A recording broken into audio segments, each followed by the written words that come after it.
Coucou! Ça faisait longtemps que j'avais pas fait de vidéo, j'étais un peu occupée par la miss.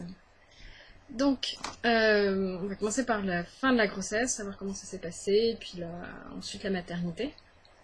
Alors c'est de loin pas un parcours sans faute, donc j'espère que mon expérience vous aidera à faire mieux. Par exemple, à la fin de ma grossesse, en fait, j'étais en carence de fer. J'avais beau avoir bien démarré au début, ça a vite dégringolé. Je pense que c'est parce que les légumes d'hiver sont beaucoup moins riches. Hein. C'est pas avec du poireau et du carotte qu'on fait notre plat. Et moi, les lentilles, ça va un petit peu, mais j'ai pas envie de manger que ça.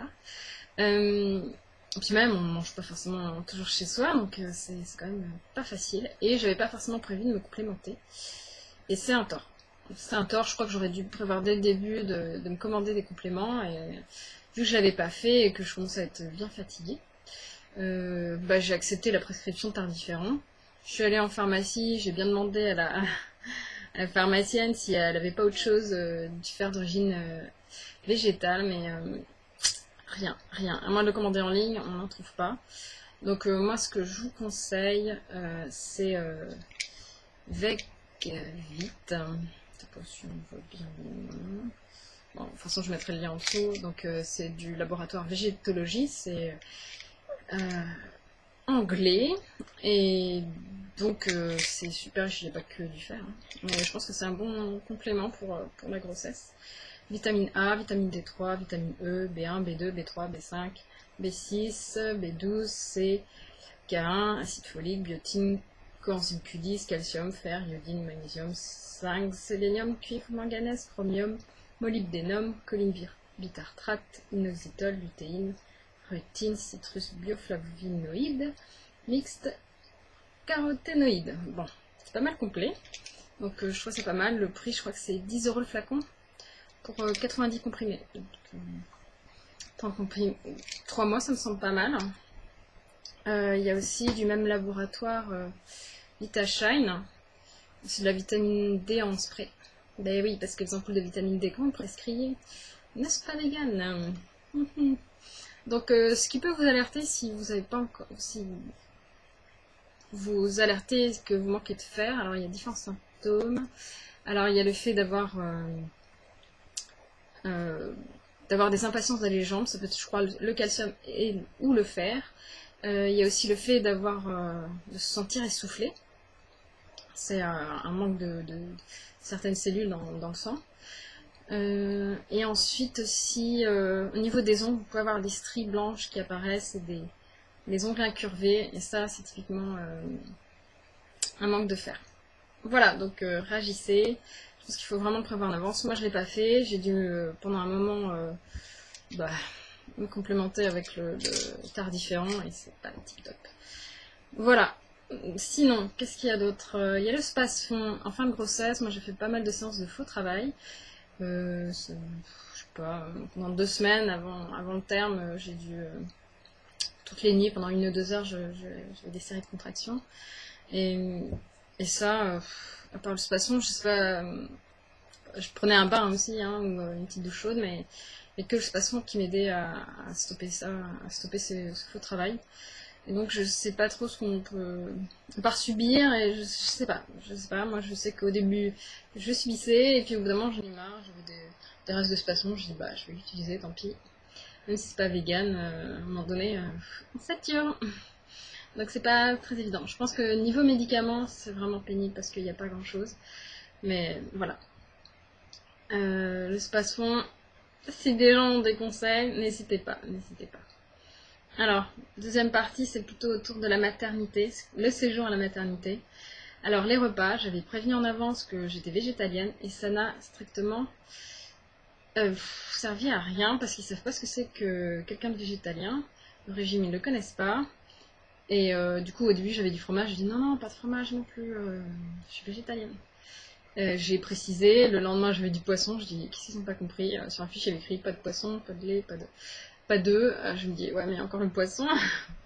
Et je vous avoue que ce qu'on m'a servi, je l'ai mangé parce que j'avais tellement faim après 24 heures de travail. On mange ce qu'il y a dans l'assiette parce qu'on est juste affamé, hein. En plus, on perd pas mal de sang, donc on est crevé. Alors la fatigue plus se priver de manger, ça va, elle dort. C'est pas forcément l'idéal. Donc, je sais que je mange tous les légumes avec un goût. Voilà. Bon, on n'est pas là pour se régaler, ça c'est clair. Donc, est-ce que j'aurais dû prévoir qu'on m'apporte à manger? Je sais pas. Je sais vraiment pas. S'il m'avait enlevé le poisson, ce que j'ai quand même mangé parce que sinon, les légumes, j'aurais eu faim tout le temps. Insipide les légumes.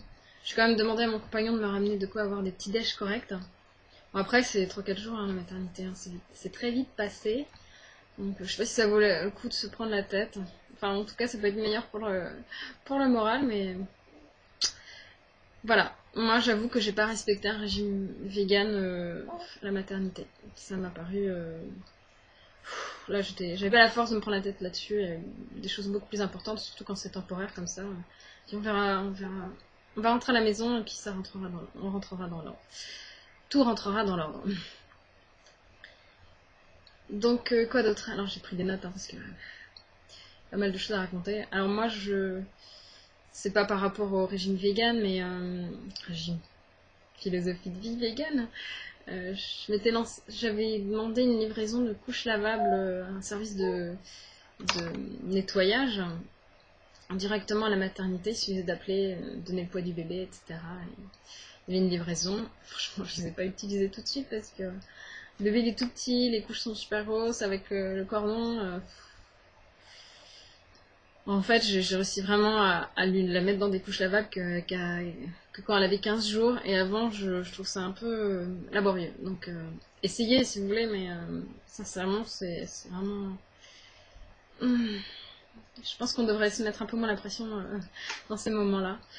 Après, 15 jours, c'est déjà pas mal comme résultat. Je suis assez fière de moi parce qu'il a fallu faire preuve de pas mal de persévérance. Et, régulièrement, lui réessayer, voir si la taille allait, et puis à un moment donné, c'était bon.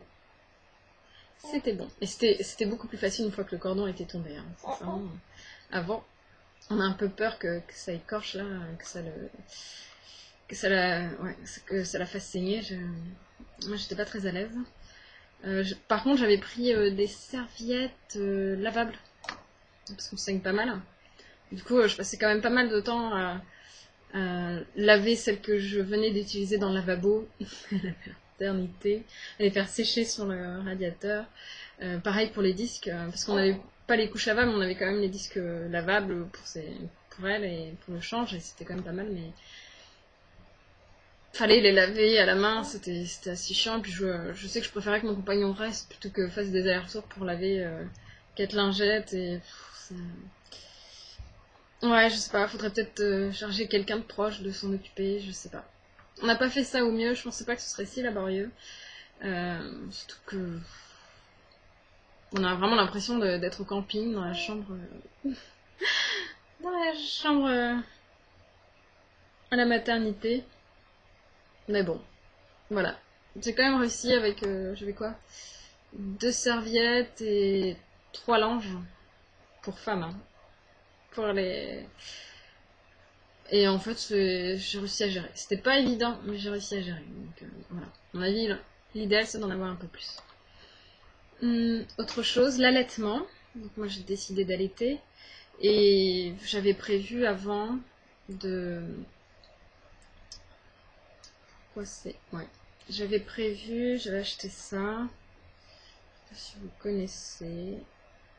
Non, ça fait jamais la mise au point, c'est pas grave.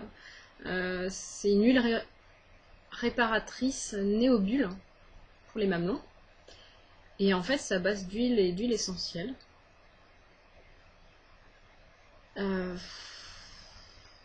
Et en fait, ils conseillent ça peut être en préparation ou lors du début de l'allaitement. Et en fait, j'ai eu des scrupules à l'utiliser. Parce que ça me gênait que, même si on rince avec du lait, enfin du lait, au début c'est du colostrum, hein. Il n'y en a pas non plus des quantités énormes et enfin, je trouvais ça chaud quoi. Après une tétée, j'ai essayé d'en mettre, mais elle tétait super fréquemment, donc ça faisait à peine effet qu'il fallait déjà que je rince, éventuellement avec du lait, avec un peu de colostrum, j'ai l'impression que ça n'enlevait rien du tout. je sais pas, j'étais pas très à l'aise et je n'avais pas l'impression que ça faisait super effet. Et puis je commençais à avoir les tétons bah, qui étaient douloureux, donc parce qu'au début on place mal la bouche de bébé, hein, forcément. Enfin, on galère toutes. Du coup j'ai utilisé de la lanoline. Un tube de lanoline pour le démarrage. Alors c'est pas vegan non plus. C'est galère. Pourtant, je pensais que ça marcherait. Et puis là, je me suis dit, ce serait vraiment trop con que je rate le démarrage de mon allaitement parce que je veux pas prendre ce genre de solution. Donc je me dis, bon.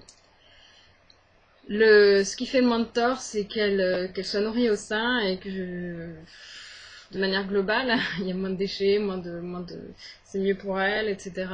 Et je me suis dit, bon. On fait une impasse et on utilise le tube de lanoline le temps du démarrage et après on verra quand on produira un peu plus de lait pour plus facilement le rincer. Et c'est ce que j'ai fait et du coup l'allaitement bien lancé, c'était cool, j'ai pas eu trop mal et en retour de la maternité j'ai plus besoin à part à quelques épisodes de mettre de la lanoline, donc un tube et puis après c'était réglé. Et maintenant, je dis ça de temps en temps, que si vraiment je suis un peu irritée, ce qui arrive rarement. Donc, voilà. Si vous trouvez une autre solution que la lanoline, why not? Je crois qu'il y a aussi un truc qui s'appelle genre castor. Mais c'est pareil, hein, c'est pas vegan, donc je sais pas trop ce qu'on peut prendre. Je pense avoir fait le tour, j'espère ne pas avoir trop bégayé, fait de voilate et compagnie. Et que tout ce que je vous ai partagé, ça vous aidera à faire mieux, différemment peut-être, plus vegan, plus éthique. Et n'hésitez pas à partager les solutions, parce que je pense que c'est ça qui est important, c'est qu'on partage nos expériences et qu'on arrive à faire mieux. Voilà, bonne journée, au revoir.